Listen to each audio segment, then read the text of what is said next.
So welcome. This is Ethical Influence, language patterns that move people to action. In the next 45 minutes or so, you'll learn 3 practical language patterns that you can use today in order to create action without manipulation.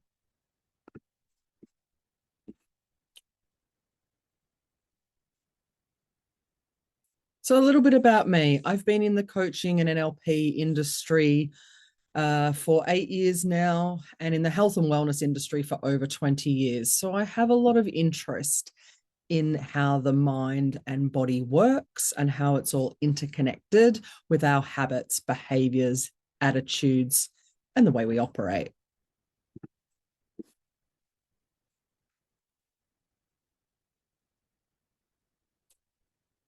So my intention tonight is by the end of this masterclass, you'll be able to ask questions that reveal what's really driving someone, use language that increases commitment ethically, and to structure a next step that people will actually take.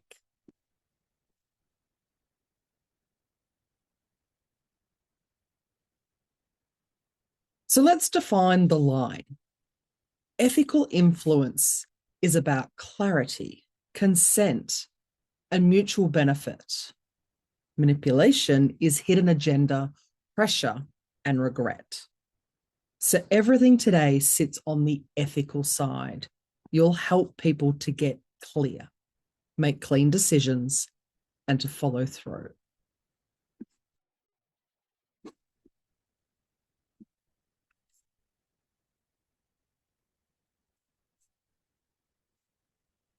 So most people don't fail because they lack information. They fail because the outcome is vague, the meaning is messy, and the next step often feels too big.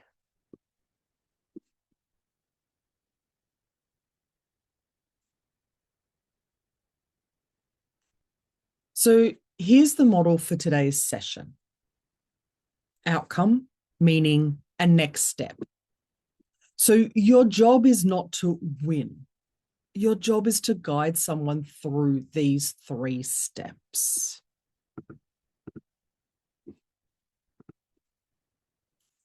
So pattern 1 is clean language questioning. It's how you stop guessing, and it's how you start getting precision.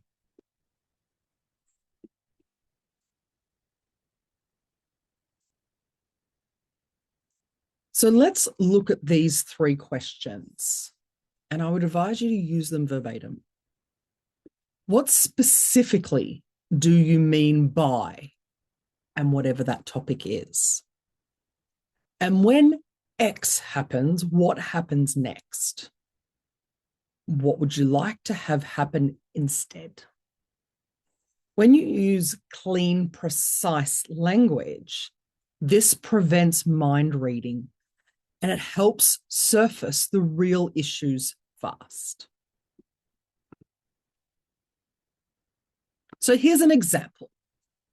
If someone in your world was to say, I'm stuck, you could say, stuck, how specifically? And then when you're stuck, what happens next? Then what would you like to have happen instead? So this line of questioning is absolutely no judgment. It's also meaning you're not fixing anything too early. It's helping to discover the deeper cause of the problem. Too often people say, I'm stuck, but they actually don't know how they're stuck. So what this line of questioning allows you to do is to find out, when you're stuck, what happens next? And what would you like to have happen instead? It helps loosen the grip of the problem.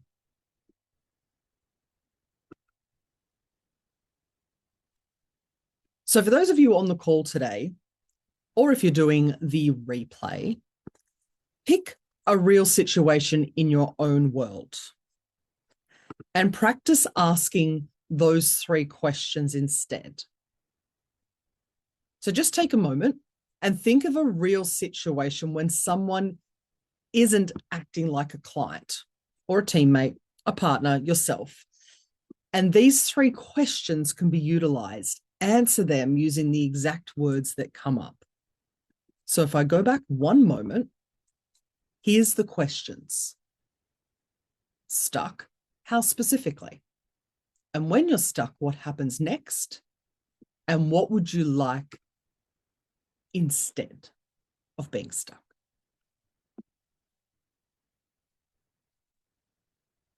So write down your answers in a real situation that you may be in. Now, this is not necessarily your biggest, deepest, darkest problem.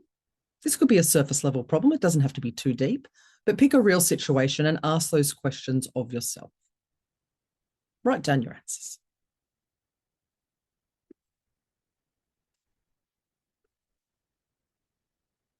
So pattern 2 is presuppositions for action. That means this is language that assumes progress without forcing agreement.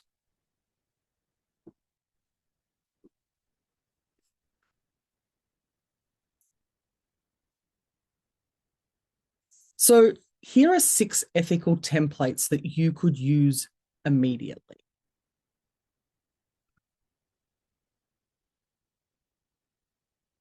So as you consider something, what happens, what matters most? Or when you decide to do something, what will your first step be? Or what will tell you you've made the right decision? Or which option fits you best right now? Or what support would make this easy to follow through on? Or what's the simplest way to start? By using any of these ethical templates, you're actually guiding your person rather than forcing anything. You're also asking to simply consider their options.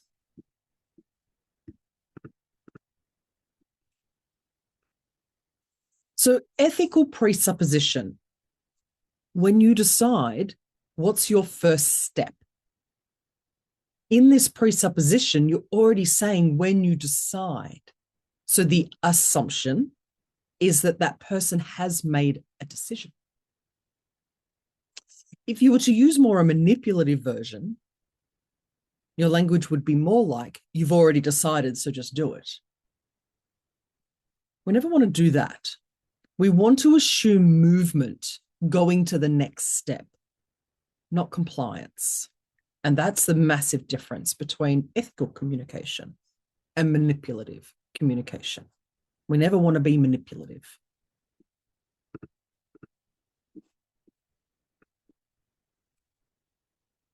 So have a ponder. Whether you're on the replay or whether you're here live, let's practice rewriting these 2 sentences ethically. So you should really do this. And the other one, if you don't act now, you'll regret it. I'm just going to give you a moment. Remember, in ethical communication, your goal is clarity and choice, not pressure. So have a moment to just consider these 2 statements and how could you rewrite them so that way they are ethical rather than manipulative.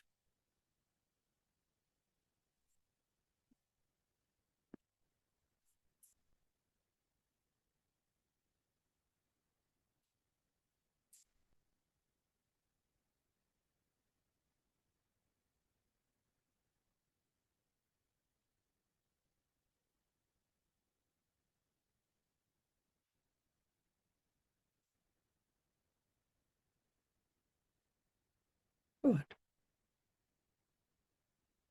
And pattern 3 I want to discuss today is values and identity alignment. People will act when the action matches who they want to be. Someone's values is what's important to them.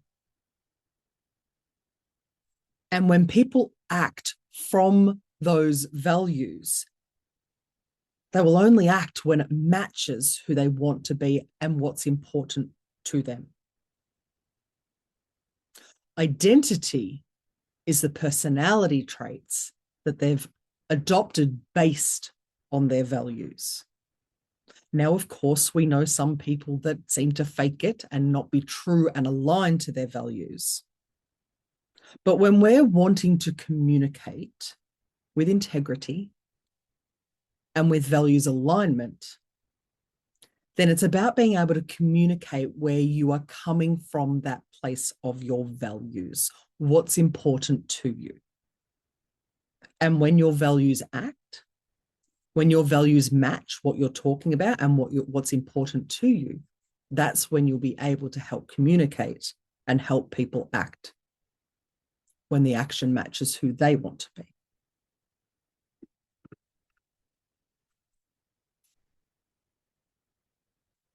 So if you're looking at this values ladder and you use this ladder, now remember, values is what's important to someone. So a question you could ask is, what's important about that? Or what does that give you? And when you have that, who are you? What these questions allow us to do is take us from the surface reasons deeper into the real motivation.